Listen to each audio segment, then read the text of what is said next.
anak saya yang nomor 1 marah. Dia bilang gini, "Mama, aku tidak suka ya Mama jadi orang Islam." Saya tanya, "Kenapa?" "Mah, orang Islam itu orang jahat, Mah." "Kok kamu tahu orang Islam orang jahat?" "Mah, apa Mama nggak lihat Syekh Puji tukang kawin sama anak kecil? Itu kan jahat. Itu orang Islam, Mah." "Mama tahu teroris yang suka ngebom gereja itu juga orang Islam, Mah." "Aku nggak mau nanti Mama jadi jahat." Itu kata anak saya, Bu. Saya tidak marah karena memang itu yang terjadi Islam di Indonesia sebagian besar seperti itu, Bu.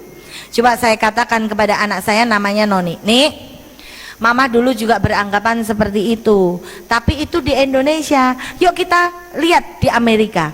Di Amerika sana banyak gerombolan-gerombolan perampok, disurvei nggak ada satupun orang Islamnya. Di Thailand sana banyak pelacur-pelacur jalanan, disurvei juga nggak ada orang Islamnya. Di Indonesia 99% rata-rata pembantu rumah tangga itu orang Islam. Tapi kita lihat di Mesir 100% majikan di Mesir itu orang Islam. Iya ya, Mah. Lah tapi kenapa, Mah? Orang Islam itu kalau masuk masjid kok ndadak copot sendal sepatu barang ngopo? Loh, saya bilang ke anak saya, orang Islam masuk masjid copot sendal dan sepatu, yang nyuruh itu Yesus. Yesus katakan di dalam Injil kepada muridnya, "Jika engkau hendak memasuki perkemahan suciku, lepaskanlah dulu tali kasutmu dari kakimu." Loh, kok nyopot sendal sepatu? Sing ngongkon sapa? Yesus. Suami saya tahu ini anak saya udah mulai terpengaruh nih, Bu. Suami saya telepon mertua, mami saya ditelepon, "Mi, ternyata Ita sekarang sudah bukan orang gereja, dia sekarang sudah jadi pengikutnya Muhammad." Saya ditelepon mami saya, Bu, pulang." Saya pulang. Di rumah mami saya ngomong, "Mami dengar kamu sekarang sudah jadi orang Islam." Saya nggak berani jawab, Bu. Karena apa? Aku bukan wedi ditempeling, meng wedi dicorek teko daftar ahli waris. Wong mbokku soge. Saya nggak berani jawab, cuma cengenges-cengenges. Lalu mami saya bilang, kalau mami sampai tahu kamu jadi orang Islam, mami sudah nggak bakal mau pergi ke gereja lagi. Mami malu punya anak seperti kamu." Saya langsung, "Yes, bener Mi, aku Islam. Mending mami nggak usah ke gereja, mending ra gereja ra masjid, ra kerja ra duwe duit." Mami saya marah, Bu. Akhirnya mami saya panggil Romo dari Wamena, Bu. Telepon, Romo datang ke rumah saya jam 12 malam, Bu.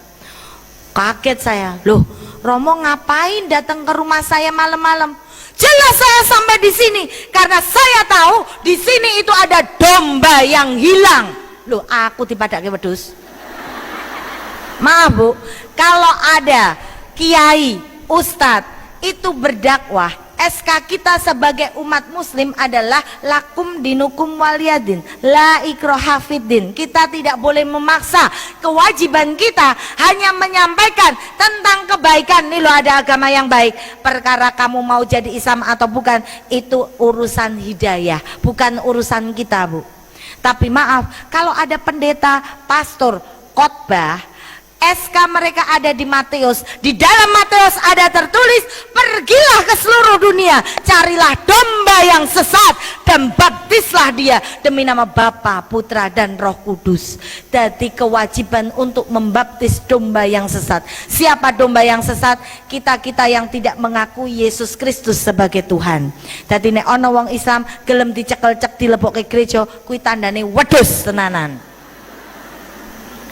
Ketika Romo datang, saya bilang sama Romo, "Loh, kenapa Mo? Saya dengar kamu sekarang sudah tidak cinta Yesus."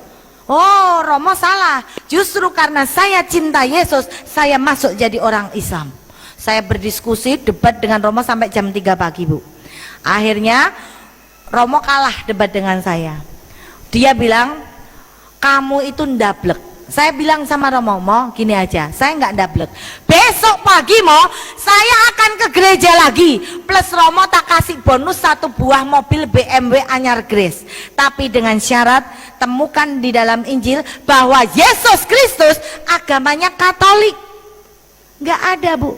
Saya bilang sama Romo, "Sini, Mo, saya bawa Injilnya.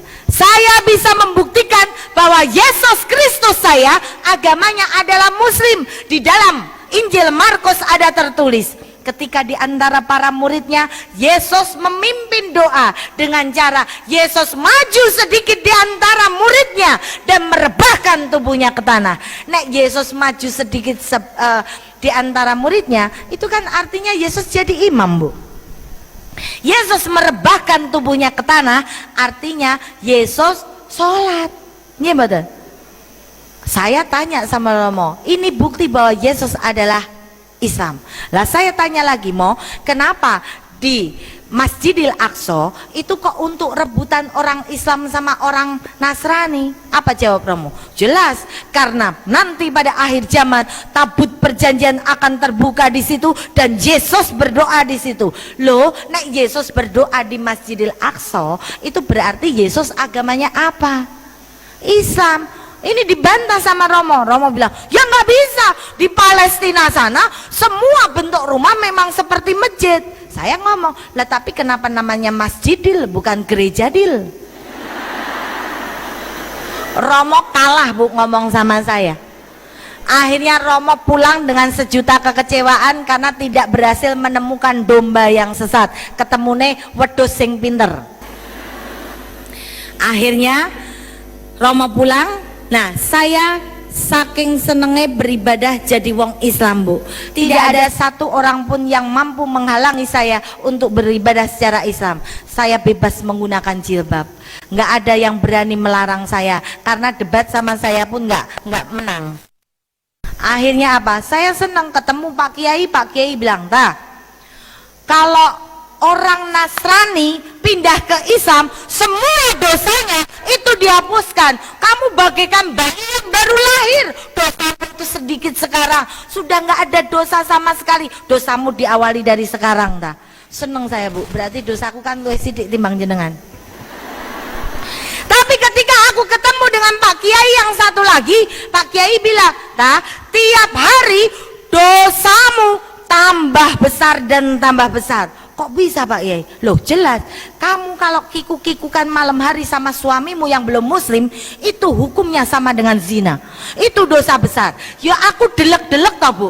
Karena apa? Lah wong aku duwene ya mengkui kok ora oleh. Apa yang saya lakukan, Bu? Saya tahajud pada Allah. Ya Allah, kenapa aku dadi wong Islam ki pingin banget ngilangi dosa, ning kok dosaku tambah akeh. Alhamdulillah, Bu, suatu saat Allah memberikan petunjuknya pada saya, Bu. Suatu saat Allah menunjukkan kepada saya, suami saya berzina, selingkuh dengan pembantu saya, Bu. Hah? Kok iso? Wong ayune ngono kok bojone selingkuh? Makanya hati-hati bagi ibu-ibu sing ora patek ayu, bapak di rantai mawon. Jadikan bapak-bapak yang takwa tadi, takut istri tua gitu. Akhirnya, Bu, ketika saya tahu suami saya selingkuh berzina dengan pembantu saya, sekali saya maafkan, 2 kali saya anggap khilaf, 3 kali saya baru sadar bahwa ini adalah petunjuk dari Allah. Saya harus cerai dari suami saya. Saya minta cerai dari suami saya, Bu. Dan akhirnya suami saya bilang, kamu minta cerai sama aku nggak masalah, sing penting anak telu gowo kowe kabeh bondo gua aku. Saya sepakat, Bu. Saya tinggal seluruh harta benda saya hanya membawa 3 orang anak dengan uang 600.000. Saya kontrak di sebuah rumah di daerah Kutoarjo, Purworejo. Akhirnya anak saya pun belum mau jadi orang Islam, Bu. Mereka mesti menjadi aktivis gereja, tapi saya tetap berdakwah di jalan Islam. Saya tahajud nangis, rasane nelongso temen dadi wong Islam. Kok aku dadi wong Islam kok uripku malah tambah orang genah. Cerai karo bojo, disengit anak-anakku, dinengke wong tuaku, malah gelut karo adik-adikku. Sumpek rasanya, Bu. Tapi saya yakin di dalam hati bahwa ketika saya menomorsatukan Allah, insya Allah akan menomorsatukan kepentingan dan kebutuhan kita. Saya tahajud dan tahajud, Bu. Alhamdulillah, Bu, zamannya Ayu Ting Ting, Bu, saya dipertemukan dengan Bujang Ting Ting. Sunat lagi, Bu. Makanya saya bisa bedain. Suami saya kan dulu nggak sunat, rasanya biasa. Begitu saya dapat yang sunat, kok rasanya tebek sekali dan maknyos tenan Bu. Itu makanya saya bisa cerita Bu.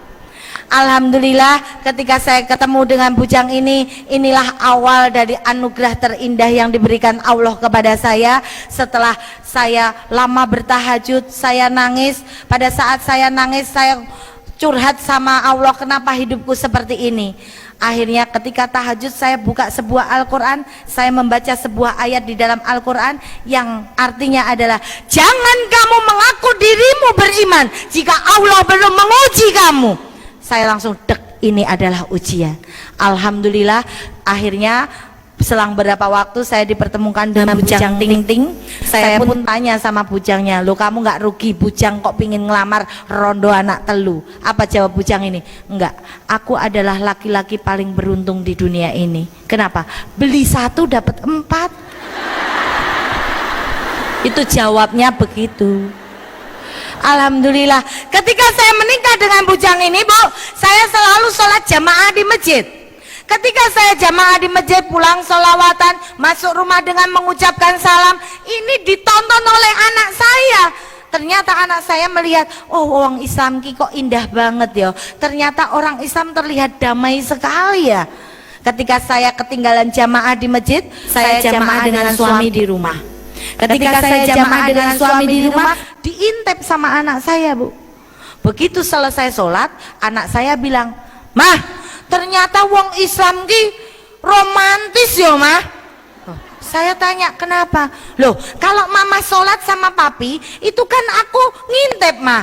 Aku tahu ketika mama nengok kanan nggak ada orang, nengok kiri nggak ada orang, mama langsung cium tangannya papi kok. Nanti ketika papi cium tangannya mama, langsung mama cium tangan papi, papi kok langsung nyium batuknya mama. Hayo ketahuan Mah. Ternyata orang Islam tuh romantis banget ya Mah. Coba kalau di Indonesia ini semua jadi orang Islam, tidak ada tingkat perceraian di Indonesia ini Mah. Semua keluarga menjadi keluarga yang sakinah mawadah warahmah dan barokah. Akhirnya Bu, saya tidak menanggapi, saya hanya tersenyum dengan sejuta harapan, mudah-mudahan hidayah itu sampai kepada anak saya, karena saat itu anak saya masih ke gereja. Suatu saat saya pulang dari tempat kerja, anak saya 3 orang lari ngejar mobil saya Bu. Mama tunggu dulu Mah, tunggu dulu. Kenapa? Mah, ini sudah 3:30 sore. Iya kenapa? Mah, ayo Mah, antar aku ke pasar. Ngapain? Mah, beliin aku mukena Mah, beliin aku sajadah Mah, nanti maghrib Mah aku pingin sholat bareng mama di masjid. Saya kaget Bu, saya kaget. Saya tidak pernah memaksa anak saya menjadi orang Islam. Akhirnya saya belikan mukena dan sajadah. Anak saya tanya, Mah, lah tapi kan aku belum tahu caranya orang Islam sholat gimana. Nggak usah belajar, pokoknya nanti kamu ke masjid ngelirik kanan kirimu, nek ngadek melu ngadek, jengking melu jengking, jakong melu jakong, beres. Gitu doang Mah jadi orang Islam. Iya gampang ya Mah jadi orang Islam. Bener Bu. Begitu maghrib berkumandang, dia langsung lari ke masjid jejer teman-temannya. Sampingnya temennya kanan kiri, wes pokok men kelingan omongane mamai, lirik kanan kiri mesti bener. Betul, ngadek melu ngadek, jengking melu jengking, jakong melu jakong. Selesai dari sholat komplain sama saya, mama ini malu-maluin aku aja. Lah kenapa? Mama kan pesennya cuma lirik kanan kiri.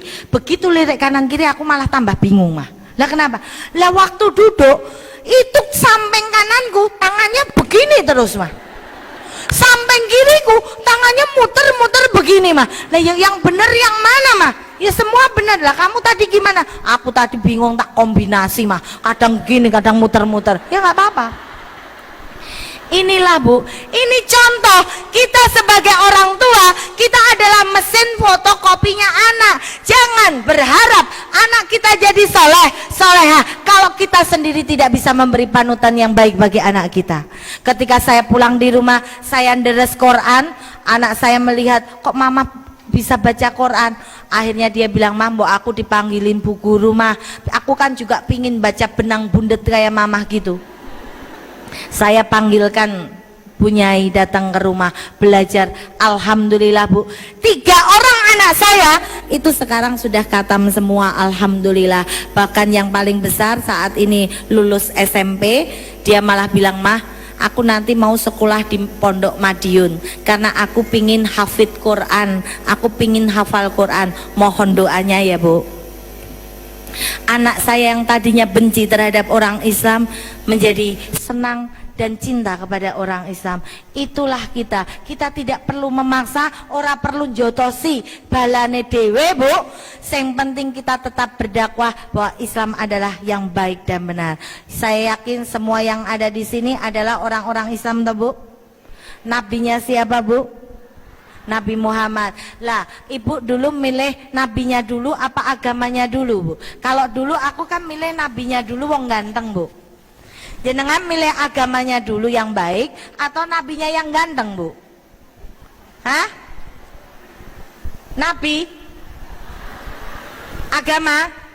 Oh Bu, berarti yang jawab agama nggak pernah baca Quran. Di dalam Quran Ali Imran 31 dikatakan, "Kulin kuntum tuhibbunallah fatabi'uni yuhibbukumullah wa yaghfir lakum dunubakum wallahu ghafurur rahim."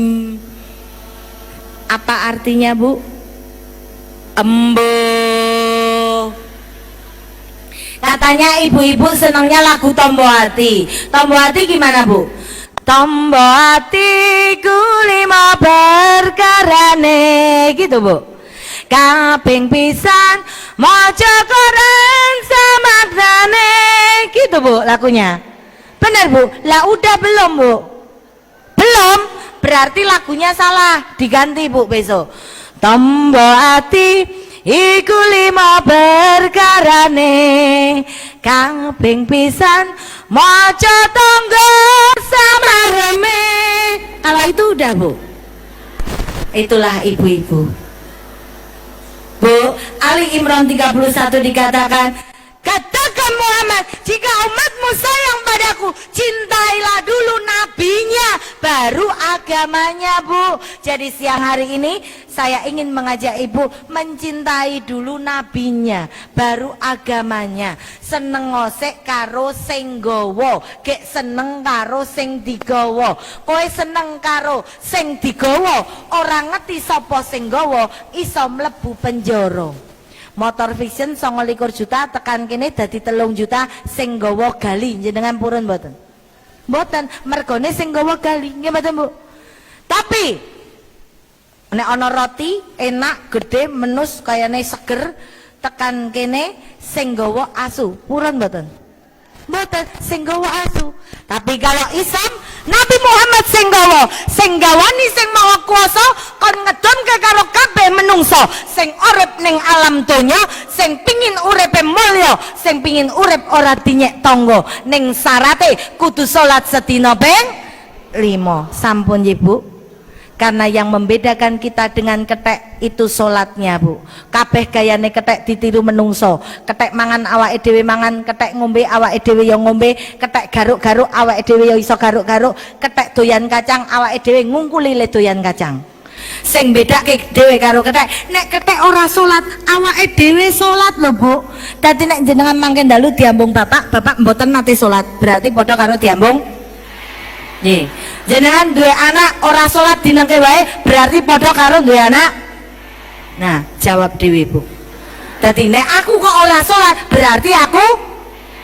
Jenengan salat Bu? Salat napa liwat? Betul lho Bu. Nek wong salat niku mesti liwat. Tapi wong liwat dereng mesti salat. Setuju mboten? Setuju. Wong nek salat mesti duwe ilat, tapi wong duwe ilat durung mesti sholat. Wedhus ya duwe ilat ting mboten sholat. Kuwi berarti nek jenengan duwe ilat mboten sholat, tandane jenengan. Itu saja yang bisa saya haturkan pada siang hari ini. Mudah-mudahan dengan perjumpaan ini tambah sregep le solat. Jangan jadikan solat sebagai beban, tapi jadikan solat sebagai cinta dan kenikmatan. Mohon maaf apabila dalam menyampaikan saya banyak tidak sopannya, banyak gerusah-gerusuhnya, itu karena kebodohan saya.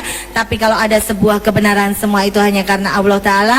Assalamualaikum warahmatullahi wabarakatuh.